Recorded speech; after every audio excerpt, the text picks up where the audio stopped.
Chicken McNuggets for just $9.95 every day.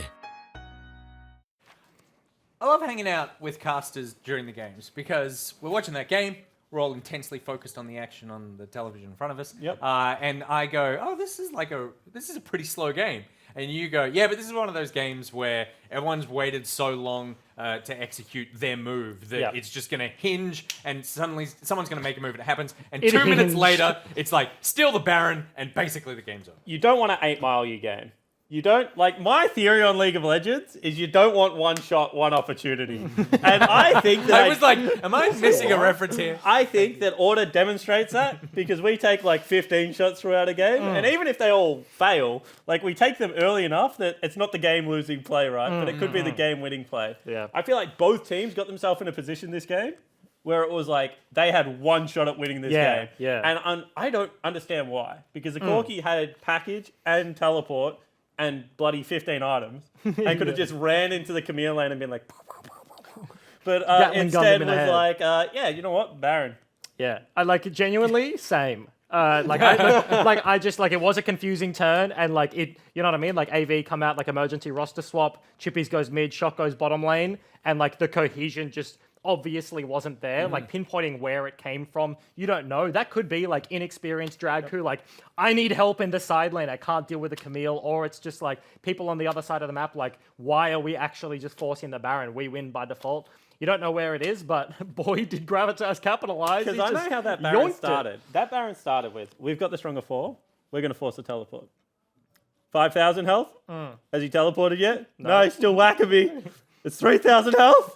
Is he teleported? 2,000? Stop hitting the Baron. It's like, oh, crap, the Baron's dead. Like, Kiana's altered all of us. Like, that champion, by the way. Yeah. Yeah. Even when it does not, it's the only... No, I think we've seen a couple. Oh, sorry, Chats, yeah. But it's the only assassin in the game that can do nothing and then have a game-impactful, like, ultimate. Like team fight ult. Yes. It's not like Zed booms you in a side lane and... It sneaks up to your inhib. What do you think of her? You've casted her a couple of times. It's kind of weird. I think we haven't actually had like a good Kiana game. I would agree. You know what I mean? Like we've had a lot of Kianas, like Pabu, I think was the first one. Explain a good Kiana game. Well, I mean, like she's an assassin with like very strong early game, and She like can kill you at level 3 or 4, like nearly every lane. and we haven't seen that. That was a 0-0-2 20-minute Kiana. The one for Chaz before, like he was receiving a lot of attention, fell down early in the laning phase. And the other one I think we've seen, the only other one was Pabu, and he was a top laner, which is already like she can be played there, but isn't like the natural place. And then he was like rough early game, got ganked a bunch, and then had a big team fight ulti. So we haven't seen like the prototypical, oh my god, Kiana is busted, like why is everybody playing this champion, happen in the OPL yet. I would agree. Speaking of things we haven't seen in the OPL, Dragku, how do we feel he showed up today? Tough matchup, first of all. So definitely not a winning lane for Aatrox as far as I'm concerned. I think that there are very few winning lanes. There are very few losing lanes for Aatrox. Jace is going to be one of them. I think Camille is going to be the other one of them. Then a couple of pokey lanes he doesn't do all that well in. But never really got to his strength from what I've seen in my limited time watching Dragku, which is pretty good team fighting top laner. And they just, like, Avant unfortunately got read a little bit like a book today. As Ray said, he knew from Monday, which means, you know, solo queue and things like that playing a role in this game. And they just decided to throw like the veteran and the playmaker of Gravitas into a hard split push.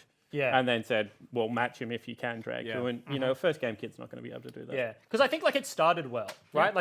It must be a very nice feeling, like coming into the OPL stage game, like super nervous, and then Miru like ganks top, you get Camille flash, and it's like sick. Like this is exactly what I want. Like TP bot side just slaps them back, gets a couple of kills at the back end of that one, but then like yes, as you mentioned, Camille becomes very problematic. Was just kind of like stuck.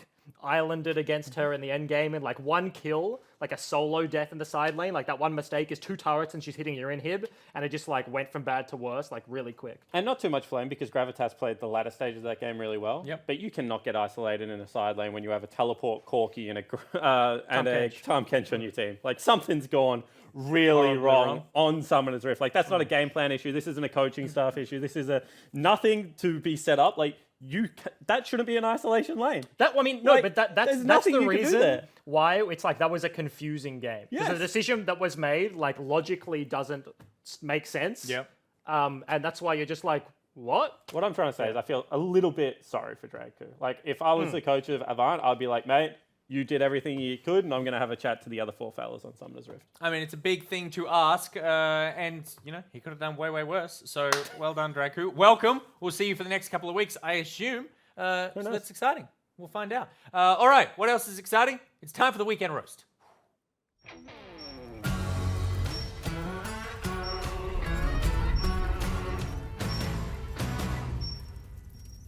That skinny beef.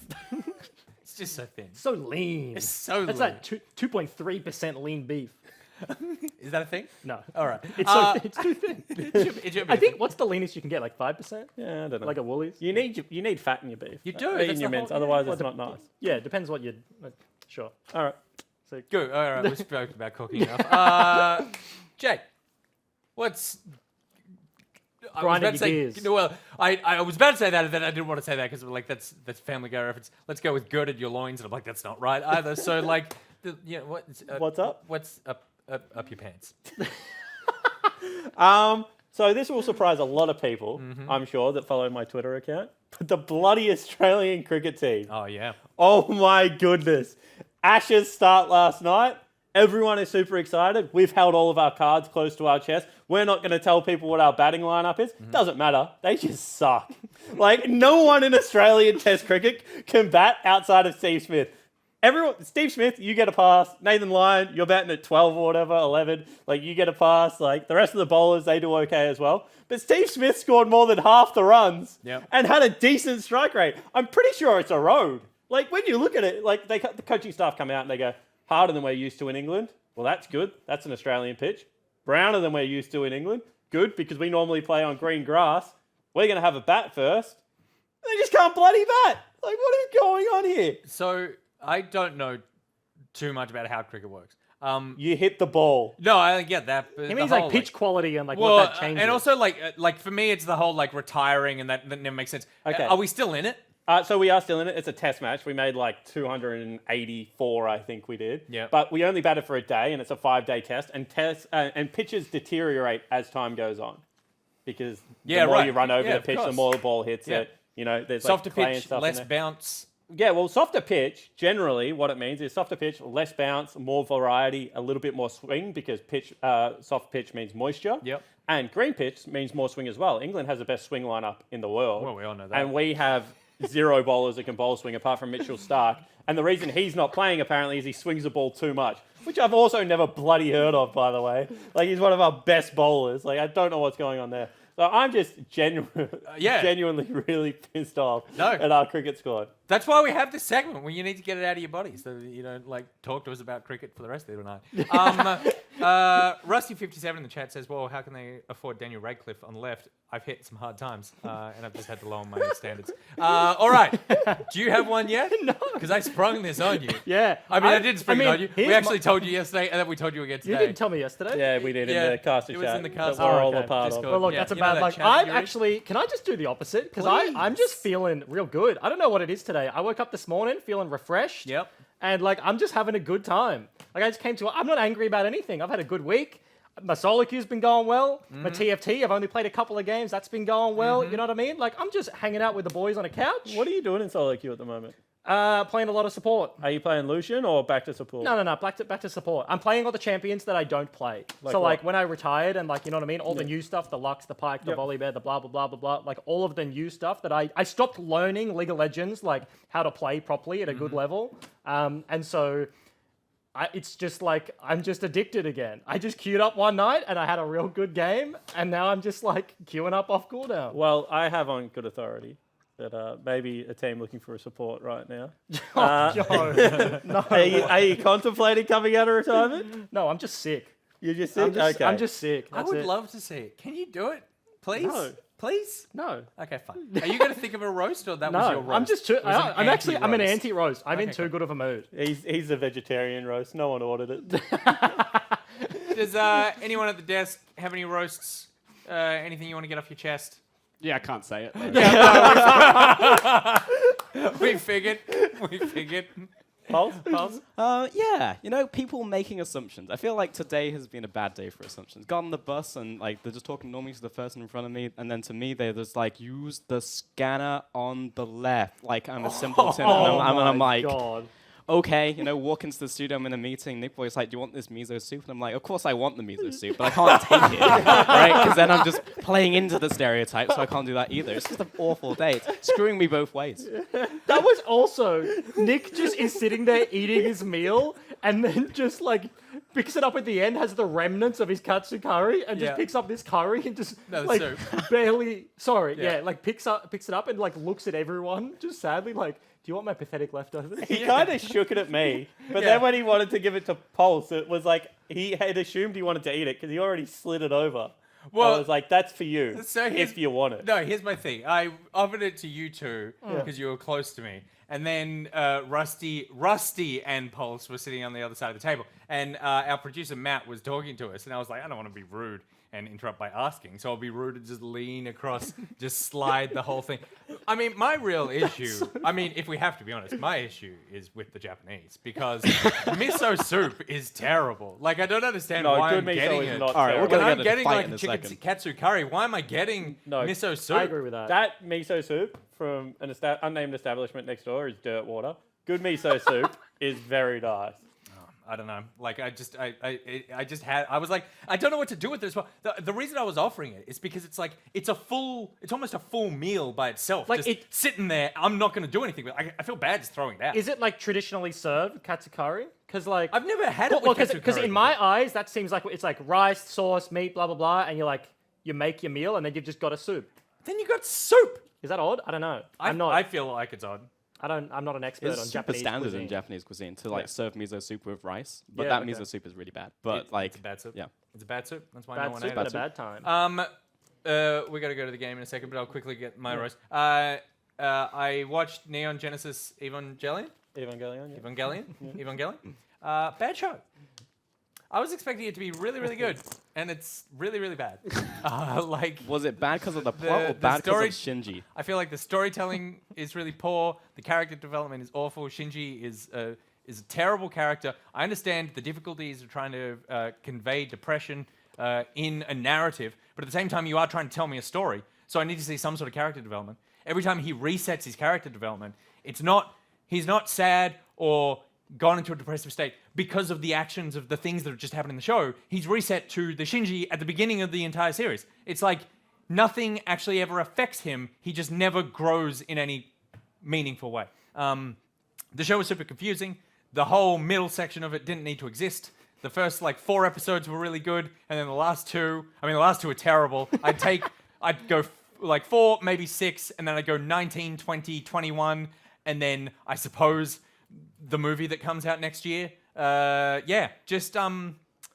show. I like the influence that it appears to have had on other Don't anime. look at me. I haven't seen it. and I will let the anime man have a right of reply in a second. I like the influence that it appears to have had on other anime. That's a lot of words. Like I've seen Attack on Titan, which to me that's like a show where I'm like, that's the weirdness that I wanted from Evangelion. This is the weirdness no one else wants. That's the weird shit that I want. I'll say soft G whatever I want. You can't stop me. No one can stop me. Not even this can stop me. The mic's still live. And I feel like Attack on Titan represented a lot more of the. Oh my god! Thank God. This is an aggressive takeover. I thought he was the saying desk. the show like a Jamaican would, even Jellyman. Jellyman. Yeah. Well, the thing is, I agree with him, and the thing is, we now have 2 people talking about anime on 2 desks. You can't get rid of both of us. No, look, Me and Nick Boy, we're taking over this show. Everyone can have an opinion. I just didn't need a full written essay on that opinion. I just needed the opinion. Last opinion, this is very controversial to anyone who watches anime, but I did not enjoy Evangelion because all the reasons that mentioned about depression represented badly in Shinji, but also because it didn't age well. It did a lot for the genre, for sure, but it is not a good piece of work, in my opinion. I don't Let's like get- Smeagol at all. Cool. I actually really hate him in Lord of the Rings, and it disincentivized me for watching it. Movie or books? Movie. Okay, good in the books. Order versus Bombers for our 3rd game of the day. And before we get into this one, you can see actually at the bottom of your screen, I was also juggling some of this. 3 bans have lost here for Bombers because of a competitive ruling. I'm not going to get into it here on air, but keep that in mind because we'll only be seeing bans from Order side. Yeah, no elaboration needed. What it does mean, however, is we'll be spending a lot of time here deliberating exactly what we'll be looking at from both sides. Order, of course, now that they have the liberties of a first pick. They can ban 3 champions of their own choice, right? Whether that is meta, whether that is just to counter something. Because realistically, losing 3 bans in the current state of League just means that everything's open. Like, just literally everything in the game is open. And a lot of the strategies that you could have coming into a game like this, a lot of the plans that you could enact may just be thrown away. You know, you come into this and you're like, these are the staple bans. Let's just assume that something like the Sejuani, the Karma, and the Lux are removed. Or, you know, the Tahm Kench or the Yuumi are removed. Now 3 of them aren't. They're all available. Why would I even ban the other 3? Like, why not just have 6 up and just play a game of OPs? And, you know, I think that Order's one of the types of teams that could conceivably do that. Like, they're the type of team that will all be able to play the OP champions. They'll flex it. They'll play every role. I don't think they'd mind too much. Where Bombers, I do wonder, you know, just how much towards that path they go, because a lot of the players have their own niche picks. Yeah, right. You know, you think of Mimic's champion pool, very good Gnar player. He's got his pocket Poppy as well. Will he go back to, like, the OPs if they're up and available is to be seen, as he tends to prefer his own choices. That's a big yawn. That's up there with Pavi's, for sure. Put that one on the tier list. Yeah, you know, same story for Ryoma. A big Akali player can obviously play the other things as well. You know, we've seen great performances at like Aatrox, for example, out from Mimic as well. So it's not like they can't play the meta, but are they suited towards it? We'll see. First pick of the Xayah here for Order, and the first pick of the Ashe is going to be Ashe Tahm Kench. Okay. This is the Rogue special, you know, going for the Tahm Kench when up and available. Luch, on the other hand, going to be locking in that Ashe. Big surprise to me. Now, in saying that, I'm not shocked to see that bottom lane picked in. And I am excited, even more so on the other side, to see the Xayah Rakan from Order once again. They'll play Rakan without the Xayah at this stage, you know? They're just so comfortable with the picks that's available to them, especially given the Bombers don't have bans. You know, this is one of the things that most teams against Order would like to ban away. For sure. Lovers bottom lane locked in here for Order, and looking towards their third and final pick of their first phase of picks. Looking towards Corki, once again, seeing a whole lot of Corki recently, and this game's going to be no different. Certainly are. Now, the question for me is, will we start seeing Tristanas? You know, we've seen a lot of Corki. We've seen a lot of Trist around the rest of the world as well. Didn't even see that it wasn't banned. You don't often get to see that one up and available. But yes, Tristana is a pick that is there and is also one of the, I would say, more standard matchups that you get into Corki now in mid lane. I mean, yeah, that's the reality we're living, to be honest. I mean, Ryan is in the game, so Akali is on the board. Will be picked up here for Bombers. But yeah, the fact that we've gone through an entire first phase of picks and bans without Tristana even being touched at all is internationally strange. Because here is where it gets crazy for a side like the Bombers. I really like their third pick of the Akali because it flexes between both lanes. Just a good pick. They're red side right now as well. So they have the last pick as a counter for a solo lane. Or I would expect to see 2 specific bans maybe to make the Akali's life possible in the flex. Maybe 1 jungle ban as well. And then they pick their jungler 4th. You know, they're the type of team that will go towards the Rek'Sai very easily. Jarvan's still up and available. If they're looking for the Jarvan, maybe just an Olaf ban. You know, these things are pretty simple. But then they get to counterpick physical or magic. Whatever they would prefer, the best champion possible for their team as their last pick. And that is something that is possible to them right now if they go for a physical jungler as their 4th pick. Renekton ban, Karma, Camille and Aatrox here from Bombers and Order. So obviously definitely limits. I'm looking more towards, you know, the Bombers, to be honest, in terms of solo lane picked right here. And yeah, now looking towards not a solo lane necessary and jungle. There are 2 types of teams, I would say, in the OPL. Bombers a little bit more predictable in that they'll look for their solo laners as the counters. Chiefs, on the other hand, unless it's TN playing, will usually go for their jungler. You know, as having that last pick, having that counter pick. And it's because their solo laners are confident with the champions that they have. And I think Bombers, on the other hand, are much more confident in countering mid lane or countering top lane for the composition and just ruining that single person's life. You know, we've seen Roma just put on an absolute clinic lately as we've got an Urgot. Yes, we do, Rusty. Hovering the Tristana, I'm like, okay, yeah, you know, like, definitely expecting it at this point, you know, no ban at all in the game. Just lock in the Urgot, okay. And now another hover over the potential Tristana. We'll see what it's going to be here from Order. I don't know. You know, obviously very, very important that they start picking up wins here for Order 5 and 9 and lock in the Twisted Fate. Yeah, why not? You know, get the card collector in here. Swift are one of his signature picks. Now, the other thing that you'll have to recognize is that Urgot is a jungler that Order have locked in for Spooks. This is something that in the Split 1 Gauntlet run, he was massive on. You know, very big deal, played with the Zaya Rakan. And this, to me, is one step away from the composition that got them through the Gauntlet. You know, the only difference is the addition of the Twisted Fate, and that's just going to be brilliant for the side lane pressure.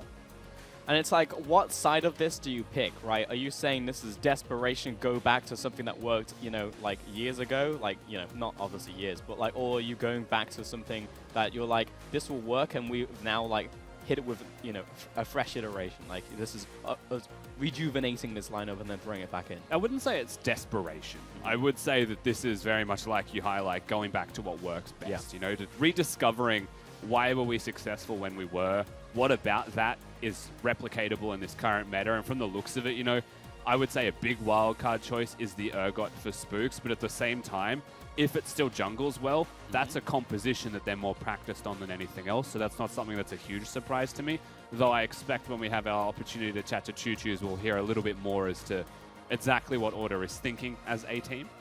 Yeah, I mean, we could probably just exclusively talk about picks and bans because there's so much going on right here, actually. Yeah, very interested to hear what the thought process was behind Order here. But yeah, from the Bombers side, I mean, like Akali in the mid lane, you've got Kennen in the top lane, Wowder on Rek'Sai again, bottom lane, very early lock-in of like the Tahm Kench and Ashe. It's like, you know, if you just rocked up and didn't know like anything was different with the picks and bans, you'd be like, yeah, this is a Bombers composition, you know, like nothing is really changed. Yeah, not too much. Of course, the conscious choice here of the Kennen as the last pick, something that could have been even a mid laner into the Twisted Fate if they wanted, but they're comfortable with the Akali, so they've chosen their matchups. All right, joining us is Choo-Choos. How you doing? Good. Kennen mid lane seems really strange, though. I'd be surprised if they did that. Yeah. Yeah, and obviously I want to talk about, you know, Order's side right here. Urgot coming in, Twisted Fate. We're talking about how this was pulled out, you know, last split in Gauntlet. But yeah, what's the thought process behind these picks?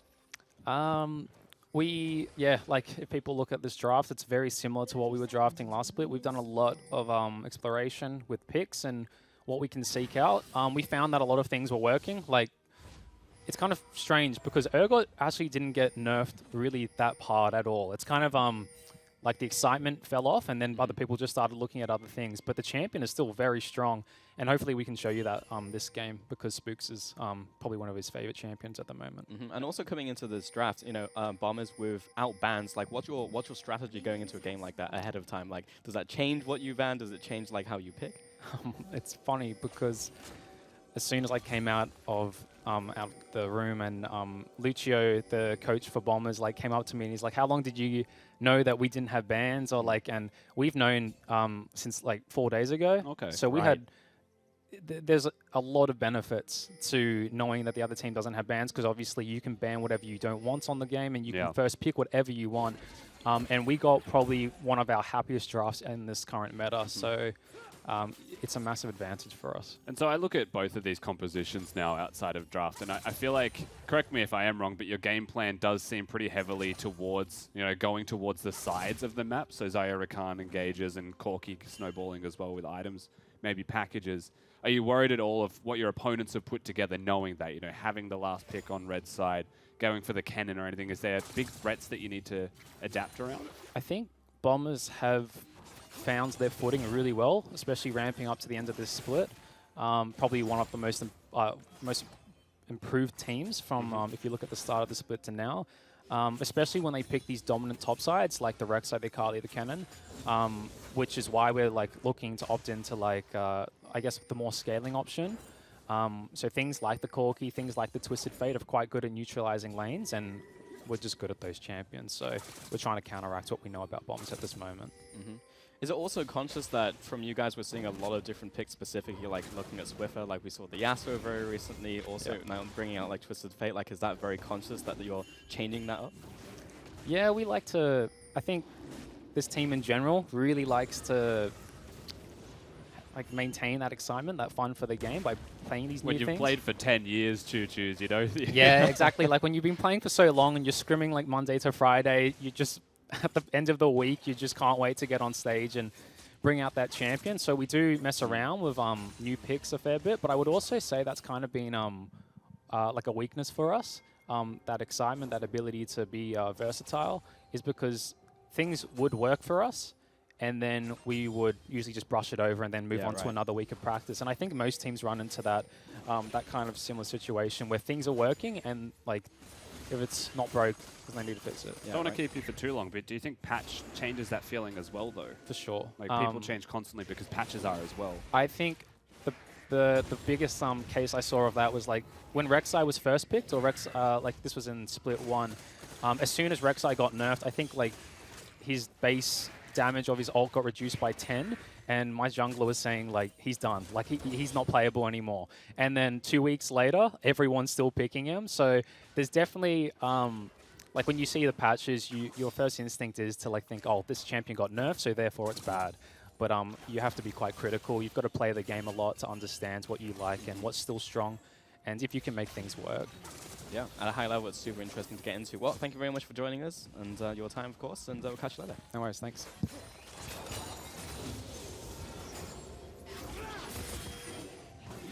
Yeah, and we've had a pretty quiet early game, to be honest. We're now 4 minutes and 30 seconds in. Yeah. No kills, a lot of farming. So Urgot just taking the crab there very quickly, something that Urgot can do. And a whole lot of inspiration trees, I would say, as well, on Summoner's Rift in this game. So very clearly, you know, people wanting those cookies, wanting to last as long as they can through laning phase. Mid lane, like Choo Choo's highlighted alongside top lane for Order, is about nullifying and just kind of surviving as long as they can. But also, in the process of surviving, ensuring your opponent doesn't get around the rift or doesn't snowball anything crazy from lanes alone. And, you know, a lot of that for me, and while we're still speaking about Order, is towards getting level 6. Once you get 6 for Spooks and Swiffer, bot side is just terrifying to deal with. You know, like a Tahm Kench can save you from 1 stun, but he can't save you if you're 25% health and that Urgot's got you. You know, it's just a hard time to play against that. And for the other side of Bombers, level 6 is also equally as important because that's when their kill threat is much more legitimate. You know, you can control a lane maybe with the cannon, though it isn't happening right now. The Akali at 6, however, is one of the most crucial spikes for her alongside Hextech Gunblade. And Ashe, you know, when Ashe gets 6 and Rek'Sai gets 6, the kill threat around the entire map is just exacerbated even further. So it should be pretty calm in the early game until those points. That was a nice little bit of what I would just call tech there from Ryoma. Tagging onto a minion, basically gives himself an out and yeah, took a tower shot. And he's going to be okay after that one. Urgot, just small things on this champion. When you're taking crab, you want to use Disdain your E to reduce resistances and then basically circle the crab to take it down quickly. I'd say probably one of the fastest clear times along with Sejuani. Of course, on your screen, you're just seeing Wilder. Essentially just sneaking the dragon here. Has Rogue coming up here for a bit of tank. And yeah, I mean, by now, Order will know it's happening, but it's too late. Wilder's going to pick this one up. Yeah, Scrying Orb hit just as the smite comes down. So at 6 minutes and 20 seconds, the Infernal Dragon has been secured. Now, I will say, at 6 minutes, that's maybe the least useful dragon in the game. But it is something that is a long-term investment for Bombers. It also brings up the second one faster. So no complaints to be able to take that one down. It's still 100 gold into the pockets of Wilder as well. Bit of experience for everybody. You'd be very happy with that if you were the side of Bombers. Yeah, your retirement fund, your pension when you get to late game. And yeah, in a pretty good shape to start off this game. I think it's a very interesting conversation though, talking about like freshness of picks and like how players respond to it and wanting to play something different. Oh, meanwhile, top lane goes for the stun onto Mimic and getting chased down here. One more strike should do it. Needs it from Tally. There it is. First blood. And they're going over to Order. Yeah, Summoner's used in the top side as well, so Flash is not available for all 3 members involved in that play. However, on the bottom side, Spooks was also hovering and he's level 6. So the kill threat starts to increase, and that's the single scariest thing about this Zaya Rakan bot lane, is the fact that Rakan can just snap engage with control of a bush.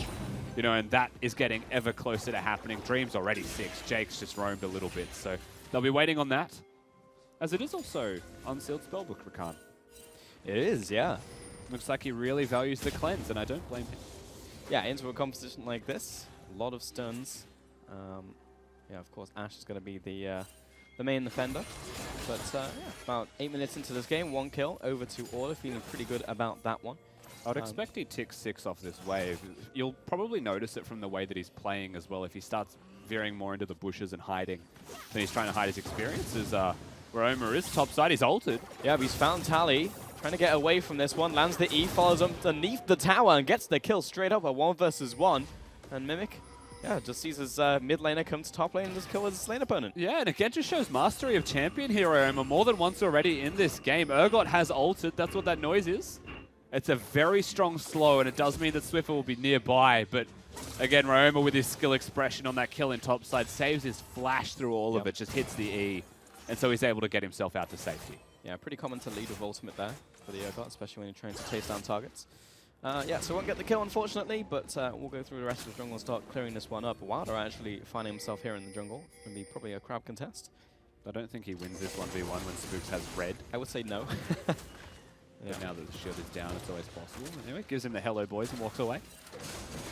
Yeah, Urgot should be able to take this one down. Did miss his E, so it's going to take a little bit longer, but there we go. And 5 gold in that one. Very difficult to contest Urgot around those crowds, of course. And now looking at top lane. It's on his way, probably just clearing out wards, I should suspect. Probably not going to be a dive, doesn't have the ultimate, and also knows that Wilder is around the area, though he's pushing now into the enemy jungle, has Tally coming up as well with the package. Oh, yeah, this is a big dive potentially there, but you can see all of the bombers rotating, including Rogue, who's on this Tahm Kench walking towards the lane. He actually ults in to secure it. And it seems to me, Bombers, they made the call. It's that we're not going to fight this, we're just going to protect Mimic. Keep him alive and continue to play the rest of the map and disengage. So they're able to execute that. Bit of time and effort soaked towards that top side of the map, however. It does mean that Luch will be alone for a little while. Yeah, diffuses the play. And pretty much back to neutral here for the lanes and the team. But yeah, I do kind of want to revisit that conversation, right? Because, like, I think MOBAs are the only esport, I was thinking about this, where you actually have different, like, champions in a role, you know, that you're not playing the same thing. You think of, like, RTS, you're playing one race. If you think about, like, FPS, you're only playing one, you know, one type. So like with a fighting game, I know they're all very different, but like maps change, right? Maps change, yeah. Champions can also be added or removed, and so there is those types of variables. There is in like when you have like team-based like fighting games, but if you think about like Smash, for example, you're going to have a main and you stick to that main, and you know if someone changes their character, that's a big deal. Whereas like in League of Legends, you have a pool we talk constantly about like this person has, you know, a champion Ocean, like they play like 9 different champions over a season. Like that's so different from every other genre, you know. And I think the mentality of that and how that wraps around like League of Legends specifically, and you think about other MOBAs, like that's just interesting to me. Also, when it updates every 2 weeks, it's frequently what are those champions? Yeah, and right. Within a season, you may actually play 20 champions. In practice, you may play 40 champions. You know, these things are wildly out of control sometimes, but. And saying that, nothing too out of the woodworks here from Bombers. It's just Order that are really bringing these things back. And yeah, like mentioned, it's kind of what happens when you play League of Legends for long enough. You just muscle memory. You already know what these champions do. But then it's just like, is that a weakness? Or is that a strength? You know, keeping that freshness and like a player's will to live the game. You know, it's just like if you're putting in literally like tens of hours every week, you know, upwards of like 60, 70, then at a certain point, you know, keeping the same level consistency is very important. Bottom lane contest there, out from Order, and top side, Bombers are just taken as Herald, will be uncontested on this one. Pick up the first Dragon, and also the first Herald, well, the only Herald, picking up the Herald. And Spooks is going to start off as Dragon here, knowing at the top side, so should be this Mountain Dragon going down here. You know what? I've decided my opinion. I think it is better for these players if they can spice their life up, because that's not available in other sports. Imagine being a professional in, like, darts. Just imagine, you know, 20 years into your darts career. How boring. You just throw darts at a board that doesn't change. Do you think... Okay, so I actually have no idea could about, add like, a meter darts, and you'd squeal. about, like, darts culture, but do they change, like, the feathers on their darts or whatever? You know, I feel like you've got to find some variation, because I think, like, in every game, like, even, you know, FPS game, for example, like, you will change the skins on your From what I know about example. darts, they just change the beverage that they're drinking. Well, there you go, you know, like, that's something. So I think, like, variance in anything, like, doesn't necessarily have to be a sport, but, like, in anything is very important just for a human being. So I think, like, the way that, like, that gets mixed into, you know, professional League of Legends and other esports is fascinating. It's just much more extreme because there is an E in it. Correct, yes. Where's he going? Ooh, Rogue instantly going into a stopwatch. Jake still wants this, but steps forward right into an arrow. A lot of damage coming in from the Blade Call, and Rogue grabs his jungler, throws him to safety. Ryoma coming in from the bottom lane. Order now fully on the retreat, is here. planning another big volley. And looking for this cleanup now, the Akali looking for one onto Jake, gets it, now looking to chase down, finds a second, Spooks turns up to the play, but he's too late. And Mimic flash forwards with the Maelstrom. Spooks is down, Tiny coming in from the top side and will get one in return. And overall is a 2-4-3, though Mimic is still looking towards this mid lane. Stunned down, Swiffer gets the damage onto this retreating cannon. It is an AD cannon, so not a whole lot of damage actually comes out of the spells. It was all about the stun damage. So his burst was done. He'll be able to disengage here, Mimic. That was a pretty chaotic fight, honestly, with a lot of just strong individuals making the difference. You know, it starts with a good Zonias on the side of Bombers, and then it's followed from the same by Jake. Everyone looks like they're going to disengage. But how good is Ryoma at Akali? It's just the talking point of this entire game so far. You know, it's a good stopwatch, stops the TF stun. Good stopwatch enables time for Dream to put all of his DPS out, even though the ultimate doesn't connect. But just keep your eyes on this Akali play as well. The confidence to ult forwards, hits the stun, R2s, and then actually hits the E forwards and just takes it back to safety, where TF could never find him. The collapse was potentially there, and it buys so much time that Mimic, you know, gets the teleport to come in. And Rogue and Luch have just been doing their job very well through all of this fight. You know, doing their job as an Ashe and a Tahm Kench to secure the team the rest of the fight. Yeah, and Ryoma pretty much only dies there because he passed up. If he passed right, then he also survives as well. So that's, you know, just a pathing decision that leads to another kill. But in the end, good fight, good skirmish there from Bombers. And I think that's something that you always just have to respect, you know, about like an Akali game from Bombers. It's like if you enter a skirmish, you just know that there's outplay potential and that Ryoma is probably going to be the one doing it. This game really comes to a weird head, though, when we really start to put Twisted Fate into the side lane. And I think we're nearing that point. You know, his Trinity Force is completed, so he will start to side lane a little bit more. He's gone towards a Zeal item second. Now, I am so okay with the Zeal item second. If you get a rapid fire cannon, it's actually a nice way to be able to, you know, team fight just a little bit more effectively as a Twisted Fate. You have it engage, actually, just with your stun range. But he's against an AD cannon. It's a press the attack cannon. It's pretty much the standard at the moment. May hold that thought for a second. But it's not an AP cannon, and he has life steal in his build as well as magic resistance in his build if he wants on this AD variant. And I don't know who wins that 1v1. When a Twisted Fate and a cannon both full AD meet each other, that is not the standard top lane or side lane fight that I've ever watched in League of Legends. And I can't help but feel like cannon does well, but Twisted Fate wins it. Yeah, I mean, they're just very similar, right? Like, both stun, both attack you with auto attacks.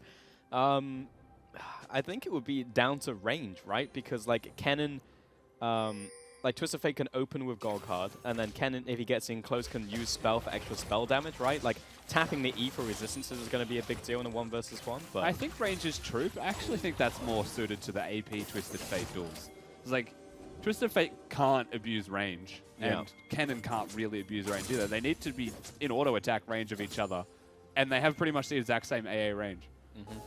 It's also the difference of, like, and basically, like, if you get on top of the Twisted Fate, like, you tap E for an extra stack and you get the stun earlier, right? But this is, like, the small interaction between the fight. In terms of, like, consistent damage, I actually have no idea. I think I agree with you. Probably be Twisted Fate. I just think it's about who checks the bush. You know, if Swiffer checks the bush and Mimic's in there, I think Mimic wins it, stun, right? Because that's the stun. So unless he's an absolute nutcase and can one-tap the gold card, we'll see as Rogue is caught. Rogue is definitely caught. Charm knocked up and killed by Dream there. Order getting themselves a nice pick into the mid lane. Luch still retaining the arrow. He hasn't thrown that one out just yet. We'll see if Bombers choose to defend. As it is possible, Mimic's here, arrow's out. Arrows out onto the front line, knocked up as well onto Jake, but he's able to dash back to safety onto his teammates. Ryoma coming in for the flank, but there are no low health targets that he can jump onto. Jake is way too far back. And Bombers, they did do a good job of contesting that tower and pushing Order away, because Dragon has now spawned and they are able to continue fighting this one. Getting the recall stop there onto Jake as well is big, and mid lane Rogue is coming down. It's already used the Abyssal Voyage, but he's about to rejoin his team, and all of a sudden Bombers may have actually just found him on that ward. Jake and the Void Rush out from Wilder will be enough to pick up that kill. Mimic pushing towards Spooks and Swiffer, jumping the wall here. Ryoma and Wilder trying to get out of this jungle, but they have definitely opened up enough room. Mimic was thinking about throwing down the Maelstrom, may do so anyway as a defensive one. Ryoma coming in, lands the E. He can re-engage if he wants it, jumps over the wall, gets one, looking towards his next, and backs off towards the rest of his team. And Bombers, from a situation that definitely should have been bad, have gotten control over the area and moved towards the dragon. And the scariest thing about that whole fight is you will look at the summoner spells that are available and you will see everything is. All of the flashes are up, but they weren't. They were about 10 seconds away from every single flash being off cooldown at the start of that fight. That's how close it was to being, you know, potentially the turnaround is there, potentially all to get more kills. But they're pushed away just barely. Roma's an absolute freak on this Akali. He's putting in some serious work, gets another kill, and is now 4-1. And that does give them the second Infernal Dragon. That was a game of seconds. Absolutely, but Ryoma picking up more kills in these skirmishes over time just to cruise them 4-1-2 now on the pick with double Infernal Dragon. I mean, this is going to be something that will scale up a lot, and it's also something you need to think about when we go back to our good old 1v1 with Twisted Fate and Ken, and something we will see at some point. Because yes, Twisted Fate does have 7.6k already spent, 700 in the back pocket as well. But, you know, those Infernals will start adding up. And if you think back to what was the only real mistake in that fight, what was the biggest mistake in that fight? It was the recall position from Jake. You know, there's a control ward outside of the bush, but there isn't one in it. And League of Legends 101, for those at home as well, is always recall on pinks. You know, if you know that you're standing somewhere that could be warded, you just give them so much time. You've got the recall timer of the 7-odd seconds. You've got the time spent walking back to lane as well, where your opponents can make a play and pick on you like this. Walked into complete darkness and just dead instantly. Knocked up, and then the damage from Akali is enough to finish him off. Another kill going over to Bombers. And this is the ramp that we're seeing in this game now. Bombers in a great position. Yeah, very simple stuff. Jake in this corner. Gonna see Wilder. Put down as well. A lot of the game's balance is based off mid lane priority at the moment as well, as both of these teams are really hard forcing their control with vision to try and enable that priority. Swiffer very tragically has that reset. Means the fight will actually move from mid lane over to the blue buff.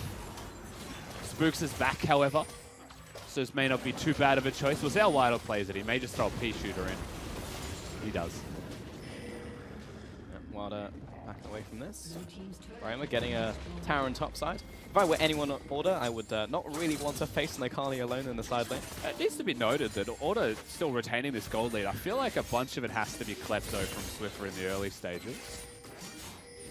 I mean, surely, right? The CS Where else is it coming not from? Significant. Top lane's basically even, mid lane's behind, bottom lane is slightly ahead. Off.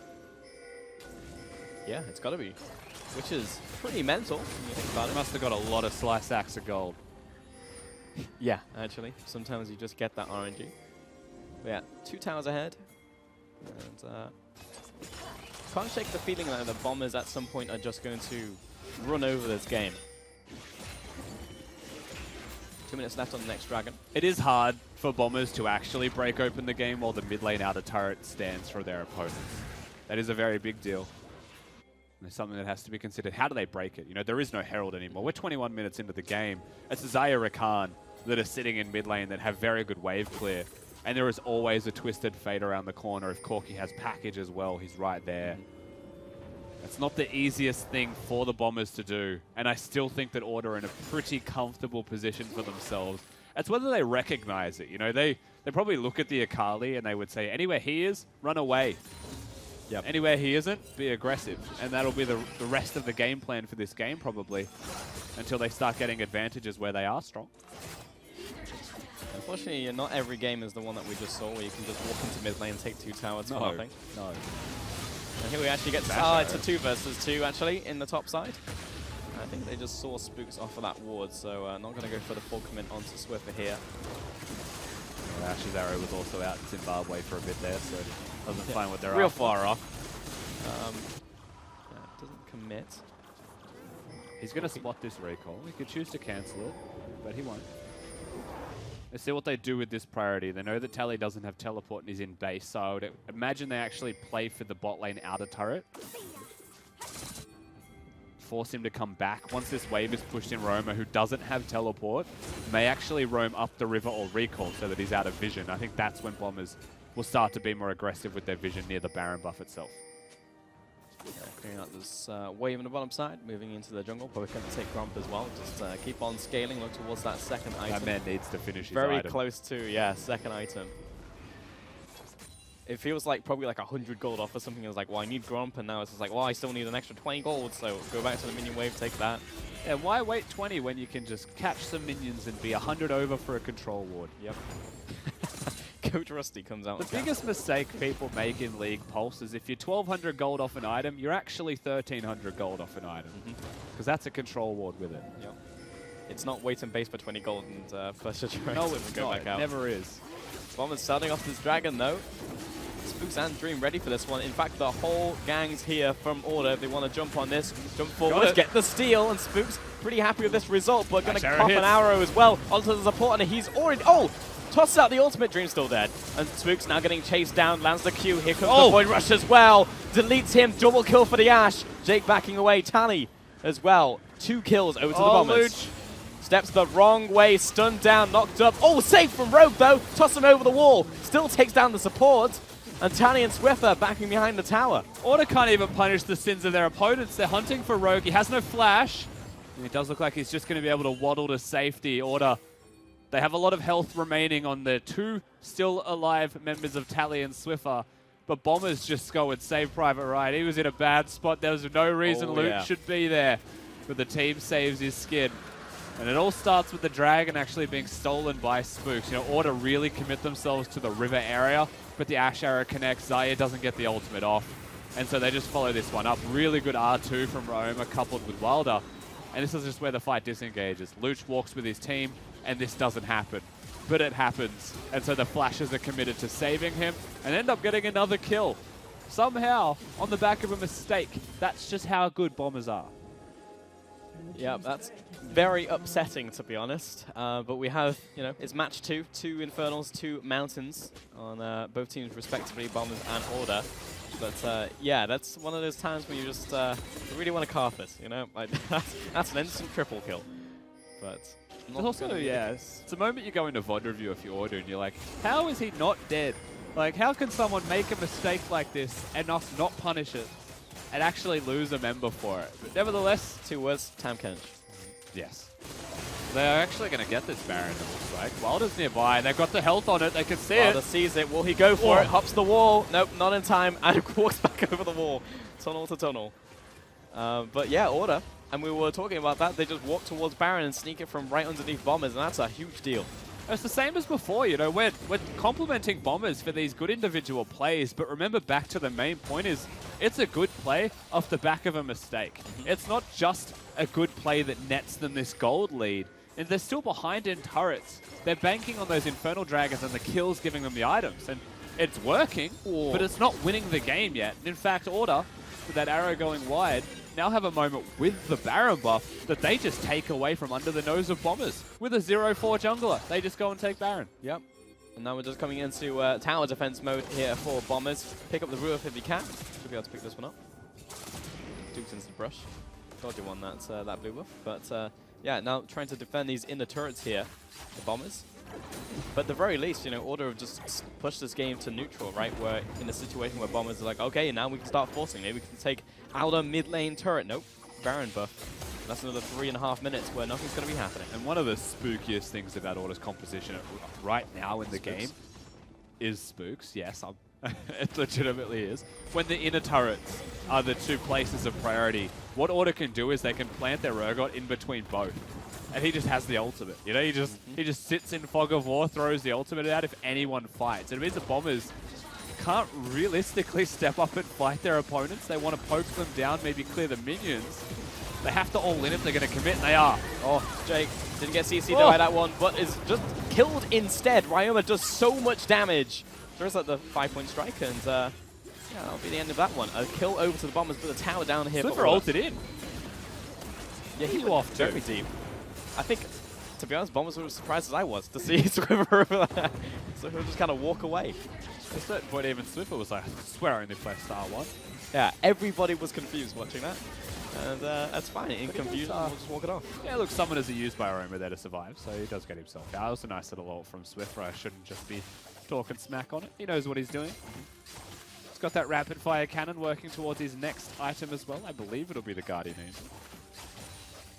Or the Maw of Malmortius. Really depends on what he's feeling, but he's 900 gold off the GA, so it makes the most sense. Yeah, you think so. 28 minutes in, and this is still a very even game, especially Tally. Doing a lot of damage there onto the wreck site. Would you go Essence Reavers? Yes, you could. Who are we talking about? Just a Fate. Just a Fate? Oh yeah, 100%, right? I don't see why not. You With could. the item setup. I mean, you have Trinity Force, like, so Sheen for mana and blue cards. Arrows out onto Urgot. He's not that tanky. Rayama following after, and he just instantly goes down. I don't think he was that squishy. And the Dragon's up, and guess what? It's Infernal number 3 for Bombers if they're able to secure this one. You better believe Order hovering the area. If I was them, I would be pushing mid lane inhibitor turret right now. But there is an opportunity for them to try and push their opponents away from the Baron, maybe beat them to the inside track to mid, but I don't think Bombers will take that bait. I mean, there is a good amount of poke coming out from Tally. This one can step up as well. Actually takes the Dragon. Mimic stepping up. Jake's low, but he jumps back towards Zaya and should be out of here. Twist of Fate moves towards the mid lane. Catches Wilder actually on the Blade Caller. And flash forward from Tally, gets the crit as well. Unbelievable. Just let the ward go, man. You don't need to get the ward. It's not going to win the game if you kill that ward. It's going to lose the game if you die. I don't think anybody really thinks about the feathers that are so far behind them. And then, yeah, simple flash comes out, knocks him over. Jungle down, and that was also the Dragon, remember, going over to Order. So, all in all, not a bad trade. Yeah, like, I'm not too sure exactly how this game's played out the way it is, but we've seen enough steals already for one day, I would say. Have we? I have.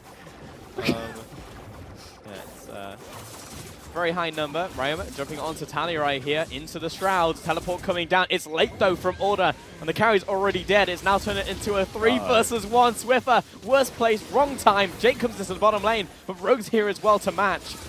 And Bombers open up a kill into the bottom lane and will move on to the tower. Yeah, you know, can't go that way. Dream, the snap decision here from Bombers and how quickly they collapse on the area is a very big deal. It was a 3,000 gold difference between these teams, now closes to 2 and gives a moment of opportunity where they're actually able to push forwards. Now, it was nice from Dream. He clears the minions, but the next wave is here. We'll see how aggressively Bombers step up to this tower. They have this on cannon, but Spooks in with the flank is enough, I think, to send Bombers packing here. But still, yeah, just opening it up essentially from nowhere, getting a kill into bottom side, and then it's that moment when you're committed with the teleport and you know you're behind the enemy teleport. You're like, well, Jesus, take the wheel. Something's going to happen, and I hope I can get away from it. But Swiffer was able to burn Flash at the expense so he could save himself. And Bombers, yeah, basically just holding on to this game. And he is a big fella, Tommy. Romo is now 7-1-5. Luch having a bit of a blinder himself quietly, 3-0-6. 3 items completed on the Ashe, no complaints. Of course, his job as Ashe was to sit with the Tahm Kench, play the weaker side of the map, not die. Control Wade, let's say he's done that pretty well. But still they're behind. And it always feels wrong, you know, as a spectator, to be able to look at 7-1-5, 3-0-6, even 0-1-8 for the Tahm Kench is a respectable scoreline. 2,000 gold behind. And that's the kind of thing that, you know, I feel like Order may not know that they're actually 2,000 gold ahead at this point, right? But they'll still feel strong as they hit those item spikes, and as long as they rely on the information that they have presented to them, they'll be in a decent spot. But they've got the Corki package to maybe secure Baron number 2. Baron down to half. Wilder looking at this one. Here comes the arrow right onto Tally. Down to 2k. Wilder over the wall, but they've stopped the DPS, and now he's trapped in the pit here. But it's still... Oh, he got it! Oh, he gets the steal once again! Order turn back on towards the Baron, lose 2 members on top of that one as well. Dream up into the air, throws out the ultimate. Wilder's low, but Roma just back on towards the AD carry, takes him down. Swiffer backing away, Jake jumps in, but he's just trying to get out of the fight right now. 3 kills, 4 kills over to Bombers, and looking to finish off Swiffer. Duke sends the brush flash over the wall from Rogue, slowing him down, throws up the volley as well. It's a slow, and it is a painful death for Swiffer, but he will go down. Ace there for Bombers. And AP Twisted Fate may have received some kills there, but well played by the Bombers to make sure that he goes down and nobody goes down with him. No one sinks with that shit. Bombers, they've got the Baron buff stolen by Wilder in the back of the pit. And now they push forwards with the Baron buff. And suddenly, a 3,000 gold deficit is a 6,000 gold swing into a lead. Well, with another 3 seconds on Spooks, this is going to be at least the mid lane tower, if not the inhibitor. And Bombers, yeah, big swing. First time in the game they've actually held the gold lead, but it did feel like at any point in time they had the damage to basically be ahead in the game. But now they've just got the numbers to prove it. Mimic pushing up in the top lane, and we'll back away from this. I imagine a lot of gold for a lot of these players. 4 items now, Ryoma, as we get to see this play again. And it all starts with an arrow that actually connects on the Tally, so he's stunned, not dealing DPS. Wilder, somehow against Spooks, will get the steal back in return, and Spooks dies before he can actually get the second part of his ultimate off. So that Urgot, 0-6, not having the best time on Summoner's Rift, and Dream just gets one tapped. He was trying desperately to make the play, actually walks into the pit, into Ryoma and into Wilder to try and lock them down. Maybe just, be the hero himself, but doesn't work with the rest of his team. Doesn't work with Swiffer and Jake, who are trying to put down DPS and crowd control. Just dies, and really the rest of the fight then was just cleanup, and all chances they had were gone from the nice play of Bombers. Oh, Tally almost just kills Wilder straight up as he's walking through the jungle.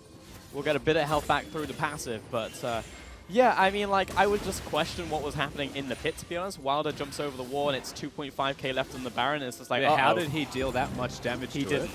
Corki stepped up and hit the Baron. Exactly. Yeah, exactly. But that means that they were choosing to finish Baron, right? The call was finish. And go for the 50-50 instead of maybe kill the Rek'Sai. Jake also using his engage seemed like to buy time, as was the Ashe arrow.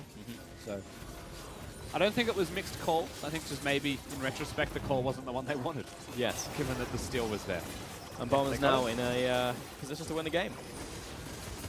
Yeah, definitely agree with you. I mean, this tower is a fraction off falling here, and this cannon will probably do the job unless they're able to catch up to it. No, it's just going to knock it over. And this is now second inhibitor under threat. Here comes the arrow. Oh, Jumped out from Tally, but will hit Dream. Somehow survives it because Jake is a hero. Keeps his AD carry alive. Ryoma jumps in, jumps back out again, and Spooks is low. I think everyone just pressed their R button at the same time. Ryoma just dashed in and goes back to his shroud with E. And I think the Dream's going to have to change his pants after that one. I've never seen a Xayah tap R so quickly and just freak out. Oh, that was awesome. Yeah, I mean, look, I think pretty much any of us put in that situation would do the same thing. Yeah, I'd be screaming as well. Yeah, for sure. Yeah, unfortunate because it was locked onto Corki. He's like, nope, I'm Valkyrie out of here. Hit Stream right in the face. And put in a bit of a skewer situation. And that one worked out okay, right? Like, no one actually went on to Dream, but I think it was an auto attack and a Q that hit Jake, and he was half health. Just gone. Yeah, I think so. And that is one of the byproducts of having the Unsealed Spellbook as one of your trees, right? Going for the inspiration there. I assume he's also going for Resolve Secondary, but you're losing the Guardian perhaps to help you out as well, shielding some of that damage. And that really does hurt as a champion like Rakan, who is actually pretty fragile, especially when behind, right? So yeah, I mean, there's a lot of just, like, big damage members on, like, both sides in this game, right? Like, you look at Akali, who will legitimately one-tap anybody on this side of Order, but at the same time, Corki's also doing a lot of damage, the Twisted Fate as well. Like, Xayah, there's a lot of scaling on this side of Order, but Bombers is kind of ahead in the arms race of who can do more damage in the fight, and that's where we're at right now. They've just got thicker biceps right now, especially Ryoma. That's what it's about. That's what life really is about, isn't it? I don't know. I feel like that's the Jake theory. Anyway. Which Jake? Both of them. Good answer. Yeah, Spooks. Let's have it a spin. What is that? That's Ryoma. Is that what Akali does? I've actually never heard that sound before in League. I think that noise is from Dance. Emote spamming. Blocking out the ultimate. This time, not getting the kill into Spooks, but definitely pressure. But now the Baron has fallen off. Actually quite difficult for Bombers to step up even to this inhibitor tower when there are 2 inhibitors down already. Yeah, that wasn't the time to do it though, Pulse. They shouldn't be stepping up on that wave. Look at mid, look at bot lane. It doesn't feel like there's super minions on the map currently. They're not pressuring in any way, shape, or form. And one of the advantages of having a Corki and a Twisted Fate as your side laners is those minions die real quick. So that's good from Order, realistically, to be able to call that Baron threat, but still 2 inhibitors down means the Bombers have all of the time in the world to look at Mr. Baron number 3. Hopefully not stolen. A 3rd Baron. Yeah, hopefully not stolen, because we have seen, I believe, 4 steals today. The last thing we need is a 3-peat of steals in this game alone. Yeah, definitely not optimal, one would say, but Order, at the very least, able to step out of their base here onto the map, which is the fact that they can contest as a godsend. Yeah, they're using the Corky package, so they've got a small window where he can, in a weird way, he can face check. You know, there isn't a thresh hook to one-hit him, so he can just package to safety if they're in that bush, and he's actually gone on mid. Or package aggressively onto Ryoma. They jump on towards him, but he gets out of there, and Wilder, he's low, goes into the Void Rush. He goes into the Guardian Angel. A lot of low health bars, though, on the side of Order. That volley didn't help either. Rogue also low. Everybody's one hit, but no one's dead, and everybody backs away. That's insane. Bombers are actually moving to the Baron. I don't think they can. Rogue needs to base, but the minions from Bombers are winning the game in bot lane, and that was the window of opportunity that Order had, but they're teleporting. The fight is still on. Oh, this could be big. Swiffer stepping up, stuns Luch, throws at the wild cards, misses. Baron's down, went over to Ryoma and the rest of the squad. How is no one dead, Rusty? Everyone gets out. Luch flashes and the cards don't follow from Swiffer. They don't hit the mark. Let's disengage. When you see a Twisted Fate and someone else in tow running towards Baron and 3 members are on 100 HP, how is no one dead? Incredible. And Bombers managed to find themselves the Baron in the sloppiest fashion ever. They're just getting away with daylight robbery in Yeah, this game. this isn't okay. We need the Summoner's Rift Police. I even know who that is. Officer Vi and Caitlyn. Yeah, I guess so. Can't think of anything else. There's also a police volley bear, isn't there? That's true, yeah. He'll And do. Trundle, right? Yeah. Get Trundle and Volley on the job. Because you want the king of the trolls as a policeman. How are we here? We're 40 minutes into this game. Bombers have just miraculously found themselves the second Baron, and theoretically this should be it now. You know, like their only problem was really cracking open that inhibitor. Oh, for sure. This Baron push, you put Cannon in mid lane to break the inhib. Sooner or later, he's bringing the Baron minions towards him now. You put the rest of the team on the top side, like blue side quadrant with vision control, and threaten the third inhibitor. Cannon should be able to get 2 inhibs by himself, you would expect. I would imagine with the items he has, he can 1v1 any of the side laners now, as it's magic resistance stacked from him at this point. But we'll see. Stun comes out from Swiffer out range with the rapid fire.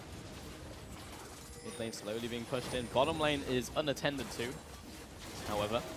And with the inhibitor respawning, it's I actually don't know if it. No, it's not pushing towards Order. It's pushing away from them.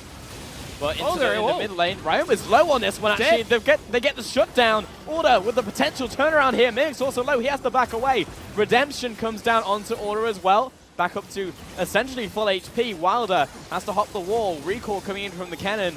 Rogue and Luch, the only one still pressuring. But the teleport into the top lane, coming back with full health bar. Mimic's here, able to knock down this turret, or at least chip away at it. And Bombers, I mean, it was a 1-for-1 mid laner for mid laner. For just a second there, it really felt like Order might have found the team fight that they were after. Ashara is nicely altered by Dream here on the Zaire. It'll push them away from the inhibitor, I'm going to say, for 5 seconds while the feathers exist.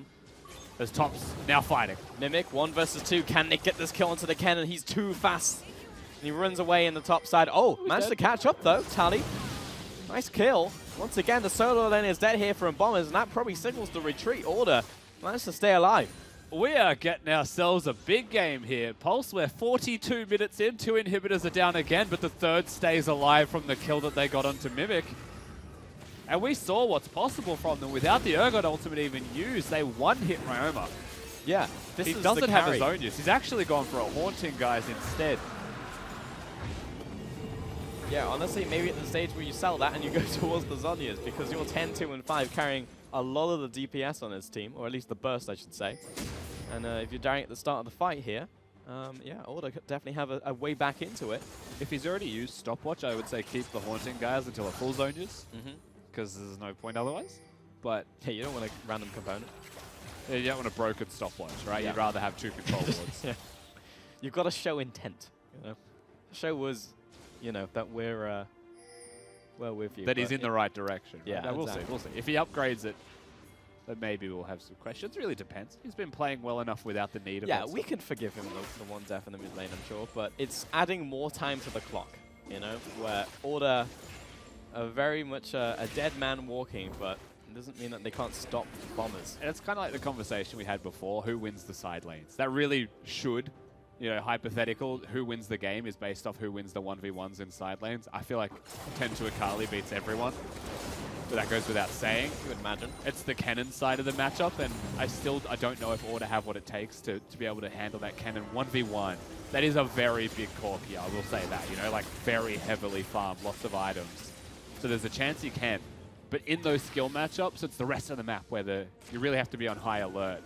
Can Jake tank for longer than a second with all the damage that his opponents are just throwing onto his face? Maybe he finally can now with the items that he has.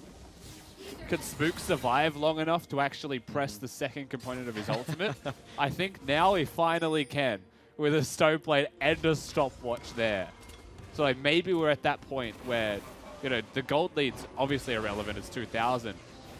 But the item leads are even starting to dwindle just that little bit more, and it's just a skill matchup. Who hits that 5v5? And I really do like what Order could do in a 4v4, not so much the 5v5. I have actually a theoretical question, which I think in normal circumstances I would be the one to ask. But if Urgot hits stopwatch when he's already activated Alt 2, yeah, does he still pull the mid grinder while he's in stasis? That's a good question. I feel like he would. I would say yes, I feel like yes. But I don't know definitively. I've never... Because how many times have you put in that situation when you're only really building stopwatch and not Zhonya's? Yeah, this is also one of those, like, I wouldn't know. I never play Urgot. You do. Yeah. Like, anytime that I play League and you're in the game, I'm not going to pick Urgot because you are. I've never experienced that interaction. Yeah, it's just even niche for the Urgot player. But I would speculate yes. Which could turn into potentially a big deal. Someone at home could jump into a custom game after this game, not during, and tell us. Well, if you dual monitor. No, after. Tweet it at me right now. Get me that fact in. But if, you know, for example, you know, he locks on someone, Bombers is dropping very quickly. It's almost down to the 50% mark, but Swift they're engaging. Over the wall. Can they kill him? Oh, the save from Rogue. It's good. Resurrect down onto the jungler. Dream canning back onto Rogue as well. But it's them versus Spooks. They're knocking down both of the tanks. Wrong sides of the map here. Both frontliners are down, and we've swapped sides. You can't hit Barret. They're going to try and disengage. Maybe go towards the Tally side of the rift. Romer's got 0 HP, but they're running towards him. This is ridiculous. Bombers Tally have routed themselves. This could be really bad for them. He's stopping them from recalling. The channel is complete. The recall is up, but now it's a 3 versus 4, and they cannot win this fight. Mimic lose. And Bombers, that could be Baron. They're down 3 members. With all of these members here, it would basically be Ryoma stopping them. It looks like he's pathing towards the bottom side of the map to Sherpa these minions in. If Bombers are lucky, Wilder steals it. He may die for stealing it as well. In fact, he has no vision of the Baron itself. He'd have to guess. He should just leave. Yeah, he's literally blind. Tally over the wall, yeah, while his team finishes it off. Wilder doesn't die from this one, but another Baron. That's 3rd Baron of the game. An Elder is up in 40 seconds. And both teams have some real cash money dragons to empower with that Elder. Order with the Baron buff may just have enough time now as well to push out. And there's 2 people dead for 20 seconds. No teleports. I think Order have done enough to win this game, honestly, with what they've just been able to turn around in that last fight. And these fights are so bloody weird. Like, how do you start a fight and then end up on the other side of the rift with everyone alive twice in a row? I don't know, Rusty. This game has been absurd. But yeah, 100%. We're getting to the point in the game where it's max items, 1 team fight, win the game. We might actually already be there, to be honest. Mid lane, bot lane, yep, top lane, complete iron builds from Order. And it is the Leandra's Torment done for Ryoma. It is, not yeah. go Zhonya's. I mean, not a tanky boy, no, but lots of damage. He can definitely die. Here comes the arrow. Not committed yet by Bombers. Well, no. It's down. Order have the Elder Dragon and Bombers. They just skedaddle. They're out of there. It seems like they were playing only for the steal. He's just going to get rid of his spellbook, I guess. He's going to get rid of his spellbook with that teleport. We have at least that confirmation. We've got an Elder and a Baron buffed Order pushing mid. How did we get here? Order now pushing the mid lane. Tally jumping forward. Almost one-shots Luch. That was a second crit on the auto attack. He was dead, and that tower just disappeared. Now with Elder and double Mountain. They can 100% keep pushing here. Bombers are the ones that need to fight. They need to turn against an Elder Baron team. They literally have to hit Order right now. Wilder goes for the engage, his Mimic as well, but he needs to start auto-attacking, but they just disappeared underneath the damage. Double kill coming in for the AD carry. And Rogue, he saves the AD carry of Luke, but he backs away. He's dead. They do so much damage, Order. Triple kill in for the Xayah. Mimic steps up, but Order, in a crazy game, pull out the comeback. From the clutches of defeat as well, Order. They were down 2 inhibitors. They had the 3rd exposed. That game was so close to losing so many times. But they're able to clutch out the win. That first Baron that they took really stemmed the bleeding, slowed the game out, gave them some control and a gold lead. And it means that during the second Baron, all that really happened was a slight gold lead starts to extend. They never ended the game. Yep. Bombers' composition's not as equipped to just dive and go forwards as you would like from them. And then they just lose a single team fight. All the game plan was kill Ryoma. Yep. And a lot of the damage is gone. In that last team fight, Jake just 1v1'd Kali. Just pressed buttons, kept her busy, crowd controlled her down, and suddenly they just win the 4v4 too easy. Honestly, just insanity. And I don't even know if you caught that on mic right now, but Order just going berserk. There was a lot of screaming in the comms. You could see it from Dream. There was probably a lot of swear words to come through on their mic checks, but they were able to get that win over Bombers, and that's a very big deal for a side like Order. You know, the way that the ladder's currently presenting itself, this prevents Bombers from being closer to getting that lockout securing gauntlet. This actually puts Order 1 step closer. They're now 1 game away from AV, and they're pretty much in the gauntlet run now. And you've done it against one of the hardest teams. You know, it's just like you do it against Bombers or Mammoth, and you pick up one of those wins. Like those are games that you're just like, okay, that's pretty much a write-off. We'll look towards the rest of the teams. You pick that one up, suddenly you're so far ahead, right? Like compared to the rest of the competition. So picking up that game, very impressive. Not very the easiest important. of wins, though. No. A little bit hard fought, I think it's fair to say. Yeah, well, at the very least, we're going to hear from one of the members right now as we send it over to Nick Boy. I am not one of those members, but Tally is. Congratulations. Thank you so much. The relief is palpable. Yes. The excitement is throbbing Yeah, throughout the studio. How are you feeling? I'm ecstatic. That was actually like such a good win because it was one of those really hard fought games. So like when you finally do win it, it's like, wow. And what have Order been focusing on? Because this is such a pointy end of the split for you guys that every game counts for so much. What have you been focusing on during the week? We've pretty much been just focusing on nailing one like play style and like one concept. So like we're always, regardless of what champions we're playing, we are still playing the same play style, and it's really easy to execute regardless of the scenario we're put in. So we're really just nailing down like one direction for our team. And when you came in and you saw the bans, how does that change anything? Affect? Give a little boost? It's actually like it's kind of like a double whammy because it's like it's good and Double-edged bad. sword, you mean? Yeah, double-edged sword. Yeah, it's like it's good and bad thing because usually when the enemy team bans champions for you, it's good for your draft. But since there was just nothing, it was kind of like everything's up in the air. We were talking upstairs, and by we I mean Jake and Bryce, about actually changing it to the second ban phase. Would that be better? Nah, I think because the second ban phase usually like just it closes up the draft. So like the first 3 bans are mainly just like targets. Okay. Well, all right, good. Just wanted to make sure. Look, the game was so back and forth the entire time. You managed to hold on. You take this one.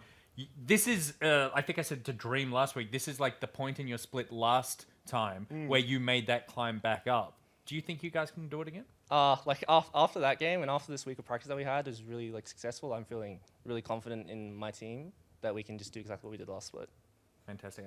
Look, I'm very proud. I haven't seen you play that sweaty since Nick plays League last week, where you put in that kind of focused performance. Right. My final question would be, why is it pronounced Evangelion and not Evangelion, since they're angels and it's a soft G in angel? Well, I think it rolls off the tongue better. Like honestly, Evangelion. Yeah. Yeah. Okay. Instead of Evangelion. So yeah, that's why. But it feels grammatically incorrect. So. Well, it doesn't matter. If it sounds good, it feels good, looks good. It does not feel good. That's good. It's a bad show. We'll be back after this.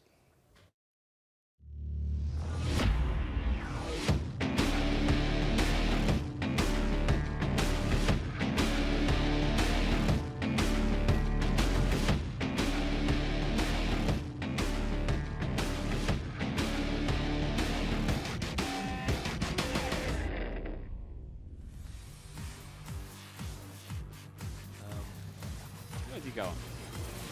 Rogue instantly going into a stopwatch. Jake still wants this, but steps forward right into an arrow. A lot of damage coming in from the Blade Call, and Rogue grabs his jungler, throws him to safety. Ryoma coming in from the bottom lane.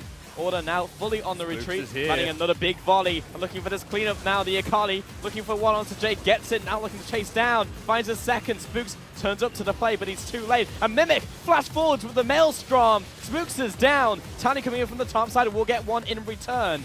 And overall is a 2-4-3. Though Mimic is still looking towards this mid lane. Stunned down. Swiffer gets the damage onto this retreating cannon from Order. If they want to jump on this, jump forward, get the steal. And Spooks pretty happy with this result, but going to pop an arrow as well onto the support. And he's already, tosses out the ultimate. Dream still dead. And Spooks now getting chased down, lands the Q. Here comes the Void Rush as well. Deletes him, double kill for the Ashe. Jake backing away, Tally as well. 2 kills over to the Bombers. Steps the wrong way, stunned down, knocked up. Safe from Rogue though. Toss him over the wall. Still takes down the support. And Tally and Swiffer backing behind the tower. Order can't even punish the sins of their opponents. They're hunting for Rogue. He has no flash. Baron down to half. Wilder looking at this one. Here comes the arrow right onto Tally. Down to 2k. Wilder over the wall, but they've stopped the DPS. And now he's trapped in the pit here. But there's still. He got it. He gets the steal once again. Order turn back on towards the Baron. Lose it. Lose 2 members on top of that one as well. Dream up into the air, throws out the ultimate. Wilder's low, but Roma just back on towards the AD carry, takes him down. Swiffer backing away. Jake jumps in, but he's just trying to get out of the fight right now. 3 kills, 4 kills over to Bombers, and looking to finish off Swiffer.